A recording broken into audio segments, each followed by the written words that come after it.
envie de dire que c'est les deux. C'est Bala Bambino et c'est également Stéphane Zadir.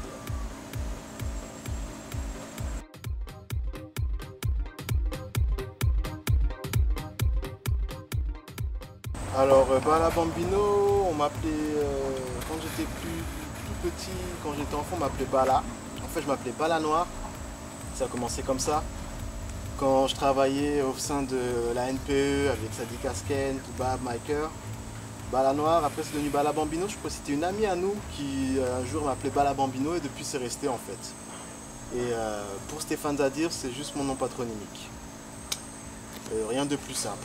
Voilà.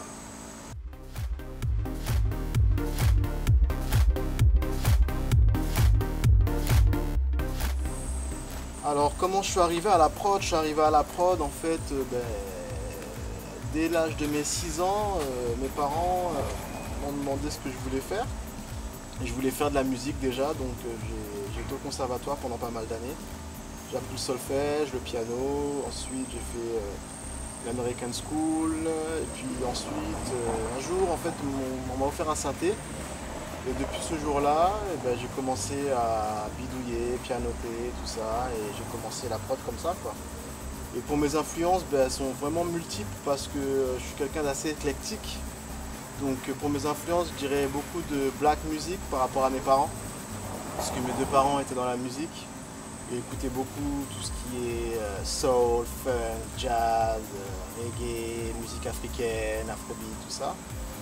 Et aussi j'ai écouté, dans ma jeunesse, dans mon adolescence, j'ai écouté beaucoup de rock. J'étais fan de rock. J'écoutais du rock parce que autour de moi on écoutait du rock. Et j'écoutais aussi beaucoup de hip-hop. Et voilà, pour les influences musicales, je suis assez éclectique, donc il n'y a pas de préférence, j'aime la bonne musique.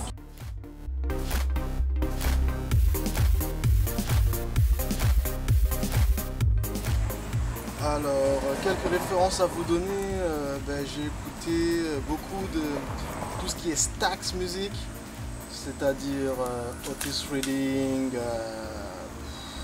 Isaac Hayes, tout ce genre de choses, puisque mes parents étaient fans en fait de Stax, beaucoup de Motown.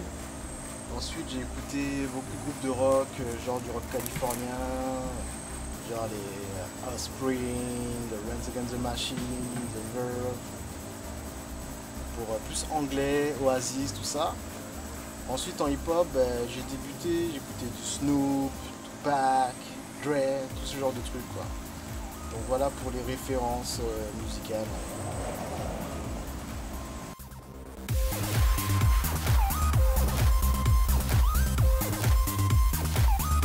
Partager au plus ma musique, vendre plus ma musique et surtout dans les années à venir, j'aimerais beaucoup plus voyager. Parce que moi je suis quelqu'un qui aime les échanges et qui aime rencontrer des personnes, de nouvelles personnes, qui aime échanger des choses. Et pour moi, la richesse de la vie sont les voyages, donc voyager, surtout voyager et collaborer avec différents artistes de tout horizon. Voilà, pour les années à venir.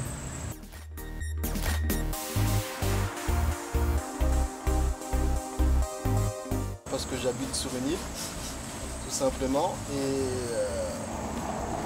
je pense que mine de rien j'ai beaucoup plus d'inspiration sur les îles qu'autre part parce que déjà il y a beaucoup de vie, beaucoup de passages et tout simplement parce que la vibration, je pense que c'est la vibration qu'il me faut pour exprimer ce que je ressens. Je me sens bien ici et c'est pour ça que je travaille depuis l'île. En même temps, il faut savoir partir et revenir quoi en fait. Parce que rester trop longtemps sur une île aussi c'est pas bon. Il faut pouvoir bouger. C'est pour ça que dans l'avenir, j'espère voyager le plus possible.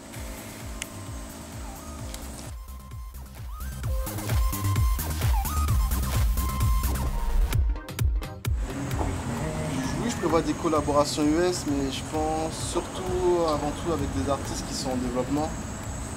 Parce que je pense que c'est plus intéressant de faire comme ça que de travailler directement avec des artistes qui sont déjà reconnus. Tout d'abord parce que déjà ces artistes-là, ils ont déjà des équipes qui fonctionnent, donc dès qu'une recette marche, ils font avec. Donc plus avec des artistes en voie de développement. Et oui, il y aura des collaborations US. Bientôt, bientôt, bientôt, bientôt, bientôt.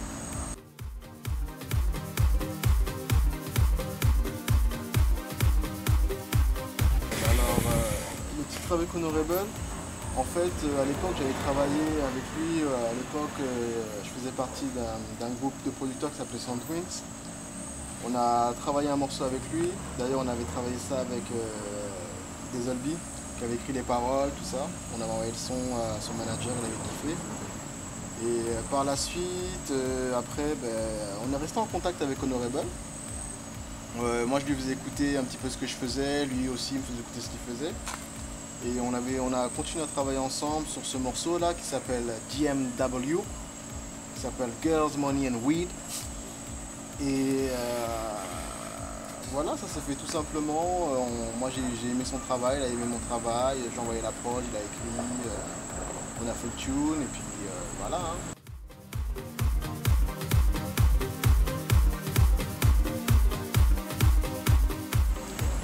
The First Kingdom, pour moi, qu'est-ce que ça signifie? En fait, moi, je pense qu'on est tous un peu les... Nous sommes tous les rois de nous-mêmes. Donc pour moi, le premier royaume, c'est toi, en fait. Tu es le roi de toi-même. Donc pour moi, The First Kingdom, c'est être le roi de son royaume, de son histoire, de son vécu, tout ça. Donc le premier royaume, c'est vous. C'est toi, c'est moi, c'est n'importe qui, quoi. Ce que tu ressens, surtout ce que tu ressens. I think so.